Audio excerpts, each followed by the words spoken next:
Hi guys, welcome back to my YouTube channel. ఈరోజు day 3. ఈరోజు అయితే స్కూబా డైవింగ్కి వెళ్తున్నాం అండ్ అనదర్ ఐలాండ్ విజిట్ కూడా ఉంది. ఇప్పుడు టైం వచ్చేసి 9 అయింది. బ్రేక్ఫాస్ట్ చేసి షిప్ కోసం అయితే రెడీగా ఉన్నాం ఇక్కడ బీచ్లో. నిన్నైతే స్నార్క్లింగ్లో అస్సలు నాకు సినిమా చూపించింది. అదైతే అసలు ఫస్ట్ టైం అయితే భయపడ్డా, బట్ సెకండ్ టైం డేట్ చేసి వెళ్ళారనమాట. బట్ ఎక్స్పీరియన్స్ అయితే చాలా బాగుంది. ఫిషెస్ మన ఫేస్ దగ్గర నుండి చూడొచ్చు. చాలా బాగుంది. ఇట్లా మస్ట్ విజిట్ ప్లేస్ అనమాట. బీచెస్ అయితే నాకు చాలా బాగా నచ్చాయి. ఎంత పీస్ఫుల్గా ఉన్నాయి చూడండి. వాటర్ అయితే క్లిస్టల్ క్లియర్ క్లారిటీగా ఉన్నాయి. అసలు మనకు ఒక 10 feet లోపల వరకు కూడా ఏముందా అని కనిపిస్తుంది. అసలు మార్నింగ్ చూడండి ఎంత పీస్ఫుల్గా ఉంది. That was such a beautiful place అసలు. అండ్ ఇక్కడ పీపుల్ కానీ ఫుడ్ కానీ అంతా చాలా చాలా బాగుంది. ఇక్కడ ఫుడ్ కూడా హోమ్ మేడ్ ఫుడ్ అనమాట. మాకు ఇక్కడ బయట రెస్టారెంట్స్ కానీ ఏం లేవు మనకి, అంటే బట్ ఫుడ్ అయితే లిమిటెడ్గా దొరుకుతుంది. ఇక్కడ ఎక్కువ వెరైటీస్ అయితే అవైలబుల్ లేవు. లైక్ పిజ్జా, మనకి అట్లా రెస్టారెంట్స్ అవి ఏం లేవు ఇక్కడ. Only home made food or చిన్న చిన్న స్టాల్స్ ఉన్నాయి, like Maggi stall, tea stall అలా ఉన్నాయి అంతే. బట్ ప్లేస్ అయితే చాలా బాగా నచ్చింది నాకు. అభికి అయితే ఇక్కడే ఉండిపోవాలనిపిస్తుంది బీచ్లో. అసలు ఎంత బాగుందంటే ప్రశాంతంగా ఉంది అసలు. సో షిప్ రావడానికి ఇంకా 1/2 hour టైం పడుతుందంటే అవి అక్కడ పిల్లలందరూ గేమ్స్ ఆడుతా అంటే వాళ్ళతో పాటు వెళ్ళి గేమ్స్ ఆడాడు. అభికి స్పోర్ట్స్ అంటే చాలా ఇష్టం, సో వాళ్ళతో ఆడుతున్నారు.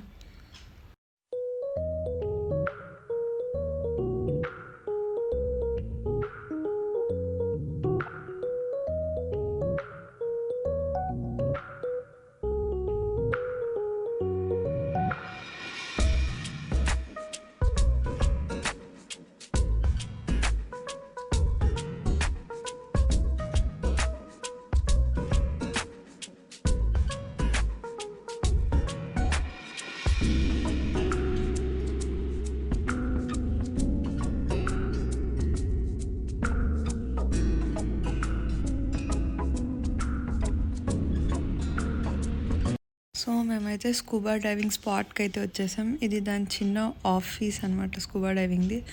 మా స్టే నుండి ఒక 20 minutes జర్నీ. క్యాబ్ వాళ్ళు వచ్చి తీసుకుపోయారు. ఇది ఒక్కటి మా ప్యాకేజ్లో ఇంక్లూడ్ లేదు స్కూబా డైవింగ్, ఎందుకంటే కొంతమంది చేస్తారు కొంతమంది చేయరు. సో ప్యాకేజ్లో అయితే వాళ్ళు ఇన్వాల్వ్ చేయలేదు. ఇది ఎక్స్ట్రా మనం ఇంట్రెస్ట్ ఉంటే మనం డేట్ చేయగలము, లోపలికి వెళ్ళి అలా చూడగలము అనుకుంటే మనం అమౌంట్ పే చేసి వెళ్ళాలి. మాకు ఇది పర్ పర్సన్ 3500 ఛార్జ్ చేశారు. సో ఇది వచ్చి ఫామ్ అనమాట. మనం ఫామ్ కంపల్సరీ ఫిల్ చేయాలి, ఎందుకంటే అది కొంచెం రిస్కీ ప్రాసెస్ కదా. అంటే కొంతమంది చేయగలరు కొంతమంది చేయలేరు. సో అందుకని లైక్ ఏం లేదు, జస్ట్ మన డీటెయిల్స్, మనకి ఏమైనా హెల్త్ ఇష్యూస్ ఉన్నా, సో అదర్ కాంటాక్ట్ పర్సన్స్ అవన్నీ దాంట్లో ఫిల్ చేయాలన్నమాట. సో ఇక్కడ ఒక పర్సన్ వచ్చేసి దాన్ని డెమో ఇస్తున్నారు మాకు. ఆక్సిజన్ బ్యాగ్ ఎలా హ్యాండిల్ చేయాలి, లోపల ఎలా బ్రీత్ తీసుకోవాలి, సో లోపల ఏమైనా ఇష్యూస్ వస్తే ట్రైనర్కి ఎలా సిగ్నల్స్ ఇవ్వాలి అని చెప్తున్నారు అనమాట. బట్ ప్రతి పర్సన్ దగ్గర ఒక ట్రైనర్ కంపల్సరీ ఉంటాడు. వాళ్ళు స్టార్టింగ్ నుండి ఎండింగ్ వరకు మన దగ్గరే ఉంటాడు ట్రైనర్. సో ఆయన లోపల ఎలా బ్రీత్ తీసుకోవాలని ఎక్స్ప్లెయిన్ చేస్తున్నాడు. సో స్కూబా ఆఫీస్ దగ్గర డెమో అంతా అయిపోయాక ఫామ్ ఫిల్ చేశాక if you are okay with that అనుకుంటేనే మనం ఫర్దర్గా మిడిల్ ఆఫ్ ద సీకి తీసుకెళ్తారనమాట. సో అక్కడ స్కూబా డైవింగ్ స్పాట్. సో మేమంతా ఓకే అనుకొని ఓకే లెట్స్ డూ అనుకొని ఇంకా అక్కడికైతే వెళ్తున్నాం మిడిల్ ఆఫ్ ద సీ. కొంచెం టెన్షన్ అవుతుంది, బట్ ఓకే నిన్న స్నార్క్లింగ్ చేశాం కదా, నాకైతే కొంచెం ధైర్యంగానే ఉంది చేయగలను అని. చూద్దాం. ఫైనల్లీ కొంచెం ధైర్యం అయితే తెచ్చుకొని ఇంకా చేసేయాలి, ఎందుకంటే ఇప్పుడు మిస్ అయితే ఆల్రెడీ లాస్ట్ టైం గోవాలో మిస్ అయ్యాను. సో ఇప్పుడు కూడా మిస్ అయితే ఎక్స్పీరియన్స్ పోతుందని ఓకే చేయాలి, ఏం ఇష్యూ ఉండదు, ట్రైనర్ ఖచ్చితంగా మన దగ్గరే ఉంటారు కాబట్టి కొంచెం డేర్ చేసి అయితే వెళ్ళాను. బట్ చూడండి మిడిల్లో కొంచెం భయపడాను అనమాట. స్టార్టింగ్లోనే ఫస్ట్ ఒక 2 minutes వాళ్ళు మనకు ట్రైనింగ్ ఇస్తారు. లోపల ఎక్కువ డెప్త్ తీసుకెళ్ళకోకుండా ఒక 1 meter అలా తీసుకెళ్ళి కొంచెం మనకు అలవాటు అవుతుందా లేదా అన్నట్టు వాళ్ళు చూస్తారనమాట. కొంచెం లోపలికి తీసుకెళ్ళినప్పుడే నాకు భయం వేసింది, బయటకు వచ్చేసాయి అనమాట. నాకు వద్దు అని.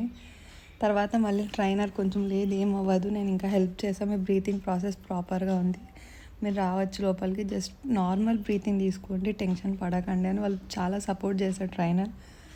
సో బట్ ఇంకా అలానే అట్లా వాళ్ళు మాటలు చెప్పుకుంటూ లోపలికి అయితే తీసుకెళ్ళిపోయారు అనమాట.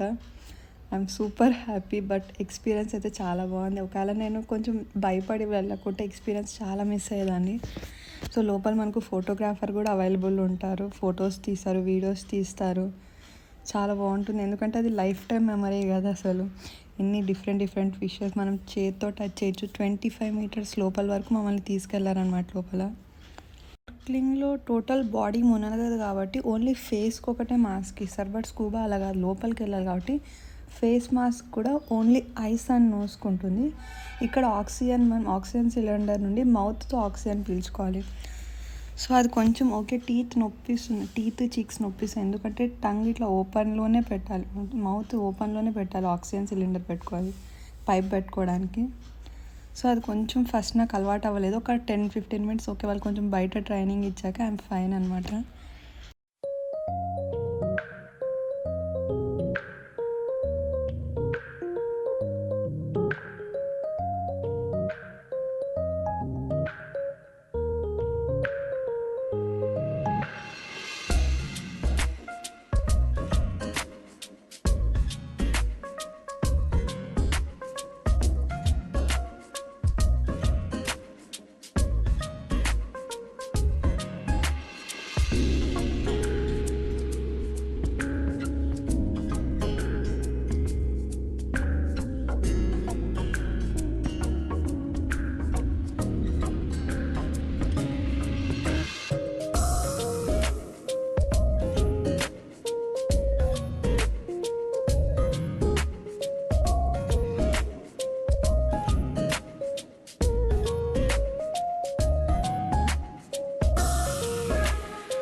నేను అది పెద్దది హెయిర్ క్లిప్ పెట్టుకోవడం వల్ల ఫేస్ మాస్క్ అయితే ఫస్ట్ సెట్ అవ్వలేదు, చాలాసేపు ట్రై చేశారు దానికోసం.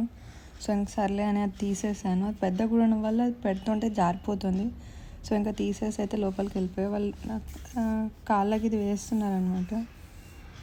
బట్ నాకు కొంచెం భయం అవుతుంది, బట్ ఓకే వెళ్ళాలని వెళ్ళిపోయాయి. ఇంకా నేను అవి అయితే నేను అయిపోయినాక అవి అనమాట. సో ఇది వచ్చేసి మనకు టైం 30 మినిట్స్ లోపలికి తీసుకెళ్తారు.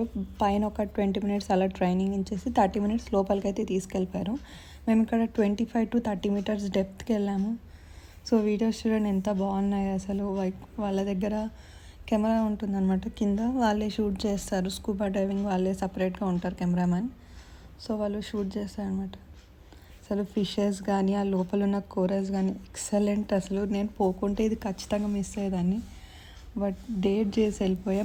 మధ్యలో ట్రైనర్స్ అడుగుతుంటారనమాట, ఎవ్రీథింగ్ ఓకేనా, ఏమన్నా ప్రాబ్లం ఉందా అని చెప్పని. సో అక్కడ చెప్పాను కదా, డెమోలో మనకు కొన్ని సిగ్నల్స్ చూపిస్తారు ఏదన్నా ఏ ఇష్యూ ఉన్నప్పుడు ఏమి అని. సో ఇక్కడ వచ్చేసి మనకు మామూలుగా ప్లేన్లో ట్రావెల్ చేసేటప్పుడు ఆ క్యాబిన్ ప్రెజర్ వల్ల మనకు చెవి నొప్పి అనేది వస్తుంది. సో డెప్త్ ఆఫ్ ద సీలో కూడా అలానే ఉంటుందన్నమాట. వాటర్ ప్రెజర్ వల్ల చెవులు అనేవి చాలా నొప్పిస్తుంటాయి మధ్యలో ఎప్పుడైనా. సో అప్పుడు మనం ట్రైనర్కి చెప్తే ముక్కు మూసి మనం లోపలికి మింగుకున్నాం అనుకోండి, ఆ ప్రెజర్ అనేది తగ్గుతుంది. సో నాకు కొంచెం మధ్యలో పెయిన్ వచ్చింది కదా, అందుకు అలా చేశాను. అభికైతే అలవాటు ఉంది కాబట్టి హీఈస్ ఓకే విత్ దట్. నేను కొంచెం భయపడ్డా, బట్ ఓకే ఫైన్. అక్కడ ట్రైనర్ వాళ్ళు మధ్యలో అడుగుతుంటారనమాట, ఎవ్రీథింగ్ ఓకే కదా, ఏం ఇష్యూ లేదు కదా అని, ఇంకా లోపలికి తీసుకెళ్ళాలా లేదంటే చాలా అని అడుగుతుంటారు వాళ్ళు. నేనైతే 25-30 మీటర్స్ లోపలికి అయితే వెళ్ళిపోయాను.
చేసి అయితే స్కూబా డైవింగ్ చేసేసాను అనమాట. ఒక హాఫ్ అన్ అవర్ అయిపోయింది, తొందరగానే అయిపోయినట్టు అనిపించింది. లోపల చూసినప్పుడు బాగా ఎక్సైట్ అయ్యాను, చాలా బాగుంది లోపల అసలు. ఇంకోసారి వెళ్ళాలనిపించింది కానీ మళ్ళీ ఓకే ఫైన్ ఇంకా. బట్ ఆ వాటర్ వల్ల ఇంకా హెయిర్ ఫేస్ అంతా ఇంకా ఫుల్ సాల్ట్ వాటర్ కదా, హెయిర్ అంతా డ్యామేజ్ అయిపోవడం, ఫేస్ అంతా ట్యాన్ రావడం, మంటలు వేస్తుంది ఆ సాల్ట్ వాటర్కి. సో ఇంకా అది అయిపోయాక కాయాకింగ్ అయితే వెళ్ళిపోయాం. ఇది మన ఇష్టం, ఇంకా సీ షోర్ దగ్గరే కాబట్టి ఎంతసేపు అయినా మన ఇష్టం ఆడుకోవచ్చు. ఒక్కొక్క 2 పర్సన్స్ కలిపి ఒకటి ఇచ్చేసారు. సో ఇది కొంచెం హాఫ్ అన్ అవర్ చేసేసాం. అప్పటికే టైం ఇంకా 11:30, 12 అయింది. సో ఎందుకంటే ఇంకా మళ్ళీ రూమ్కి వెళ్ళి రెస్ట్ తీసుకోవాలి. ఈవినింగ్ ఇంకొక ప్లాన్ ఉన్నది, ఇంకో island visit and glass boat, turtle show, ఇవి అదర్స్ ఉన్నాయన్నమాట, అదర్ ప్లాన్స్. సో ఇక్కడ ఒక హాఫ్ అన్ అవర్ అలా కాయకింగ్ అయితే చేస్తున్నాము.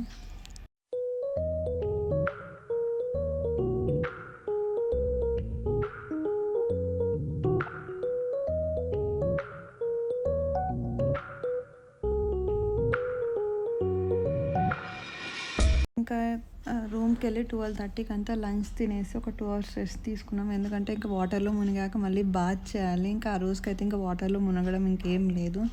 సో ఇంకా ఈవినింగ్ ఫ్రెష్గా స్నానం చేసేసి మరీ బయటకు అయితే వెళ్ళాం. అంటే అదనది ఐలాండ్ విజిట్ ఉంది కదా, సో కల్పిటి ఐలాండ్ అనమాట అది.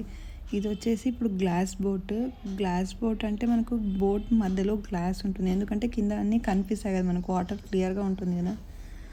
సో ఇలా గ్లాస్ బోట్లో ఇక్కడ నుండి మనం టర్టిల్స్ అవన్నీ చూడొచ్చు. సో ఇది గ్లాస్ నుండి వ్యూ అనమాట, అసలు చాలా బాగుంది వ్యూ.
ఇది వచ్చేసి స్కూబా డైవింగ్ చేయలేని వాళ్ళకైతే ఇది బెటర్ ఆప్షన్. చూడడానికి లోపల వ్యూ అంతా ఇదేం అంత డెప్త్ ఉండదు, పైనే ఉంటుంది.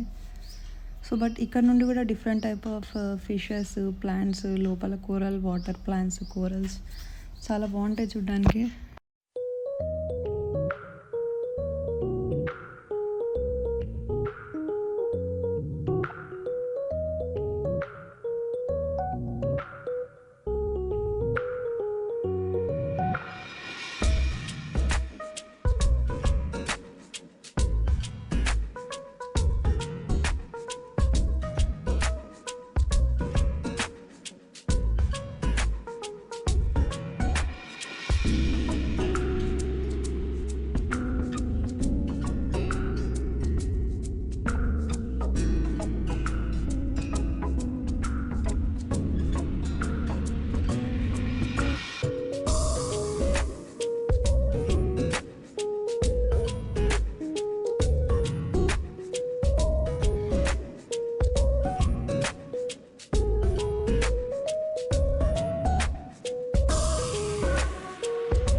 మనకి ఇది గ్లాస్ బోట్ వచ్చేసి 45 minutes to 1 hour ఉంటుంది. ఇది అగటి ఐలాండ్ నుండి కల్పిటి ఐలాండ్కి వెళ్ళే దారి మధ్యలో మనకు జరుగుతుంది అనమాట ఇదైతే. So Agatti to Kalpitti island just 1 hour 1.5 hour journey దగ్గరే.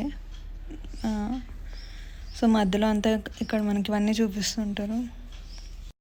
కల్పిటి ఐలాండ్కి అయితే రీచ్ అయిపోయాం. ఇది దగ్గరే అగడ్డి నుండి పెద్ద దూరం ఏం లేదు, నిన్నలాగా అంతసేపు జర్నీ అవన్నీ లేదు. ఏమంటే మధ్యలో మనకి అక్కడ ఫిషెస్ చూడడానికి, కోరల్స్ చూడడానికి ఆపారు కాబట్టి మాకు 1.5 hour అలా పట్టింది. లేదు నార్మల్ డైరెక్ట్ అంటే ఒక 20 to 25 minutesలో వచ్చేయచ్చు. ఇదనమాట గ్లాస్ బోట్.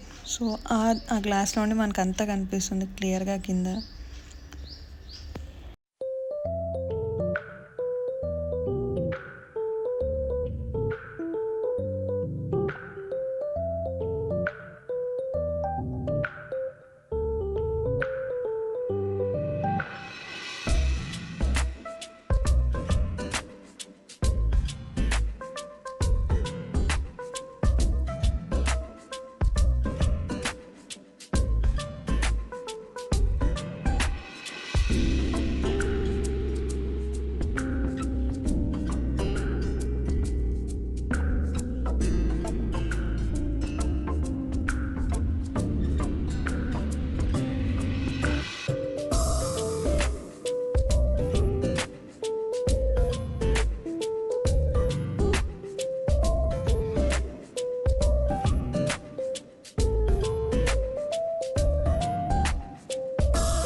ఈ కల్పిటి ఐలాండ్ హైలైట్ ఏమంటే ఇది చాలా చిన్న ఐలాండ్ అనమాట. మొత్తం చెట్లతో నిండిపోయింది. చిన్న దారి ఉంది మధ్యలో, అది కూడా ఇట్లా జనాలు నడిచి క్రియేట్ చేసినట్టున్నారు. ఆ దారిలో నుండి ఇటు సైడ్ నుండి అటు సైడ్కి వెళ్ళాలి మనం ఐలాండ్లో. చాలా చిన్న దారి, మధ్యలో చుట్లు ముళ్ళు అన్నీ ఉంటాయి, బట్ చాలా కేర్ఫుల్గా వెళ్ళాలి. మధ్యలో అక్కడక్కడ వంగి వెళ్ళాల్సిన ప్లేసెస్ కూడా ఉన్నాయన్నమాట. కొన్ని చిన్నవే ఇక్కడ కొంచెం ఉంది, కానీ కొంచెం లోపలికి వెళ్ళేసరికి చాలా చెట్లు గుంపు ఉండాల్సిన చెట్లు అయితే. మేము అదర్ సైడ్ ఆఫ్ ఐలాండ్కి రీచ్ అయినప్పుడు మాకు ఈ క్రియేచర్ కనిపించింది. నార్మల్గా గవ్వలు ఉంటాయి కదా, నేను ఫస్ట్ టైం ఇలా గవ్వల్లో ఈ యానిమల్ని చూడడం. అంటే ఇదే పెడుతుంది కదా, సో ఫస్ట్ టైం అనమాట. సో ఇది వచ్చేసి Lakshadweep Kalpitti Agatti island, Indian union territory of Laccadives. So లక్షద్వీప్ని ముందు లక్కదీవ్స్ అని పిలిచేవాళ్ళంట లాంగ్ అగో. మాకైతే ఇక్కడ ఇట్లా డిఫరెంట్ అది చూడండి లోపల దాక్కుంది. చాలామంది వచ్చేసరికి బయటికి రావాలని చూస్తుంది, బట్ చాలామంది సౌండ్స్ వల్ల మళ్ళీ లోపలికి వెళ్ళిపోయి దాక్కుంటుంది. మేము దానిల కోసం వెయిట్ చేస్తున్నామని రికార్డ్ చేయాలి. బయటకు వస్తున్నప్పుడు అవి అయితే ఒకటి చేతిలో కూడా పట్టుకున్నాడు. నాకైతే చాలా భయం ఇట్లా అనిమల్స్ని ఏమైనా టచ్ చేయాలంటే.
ఇంకా అక్కడ కల్పిటి ఐలాండ్లో ఒక 40 మినిట్స్ అలా ఉండేసి ఇంకా రిటర్న్ అయితే వచ్చేసాం. సో ఇంకా అక్కడ ఏం లేదు చూడడానికి, మనకు అక్కడ ఏం అవైలబిలిటీ కూడా ఉండవు. సో అక్కడ జస్ట్ చూసి కొంచెం డిఫరెంట్ క్రాబ్స్ కానీ అలాంటివన్నీ కనిపించాయి. సో అక్కడ నుండి రిటర్న్ వచ్చేసాక ఇంకేమన్నా ఫుడ్ తిన్నామని సెర్చ్ చేసినాం అనమాట. జస్ట్ అలా అక్కడ స్ట్రీట్స్లో తిరుగుకుంటూ. చెప్పాను కదా మనకైతే బయట ఎక్కువ ఏం ఆప్షన్స్ అయితే దొరకవు తినడానికి. ఏదో లిమిటెడ్గా మ్యాగీను, చాయో, సమోసా, శాండ్విచ్ కూడా వాళ్ళ స్టైల్లో ఉంటుంది, స్పైసీ ఉండదు, ఏముండదు. ఆ 4 days అసలు నోట్లో స్పైసీనెస్ అంతా పోయింది. సో ఫైనలీ మ్యాగీ అయితే దొరికిందనమాట మాకు తినడానికి అదొకటి. So this is all about our Day 4.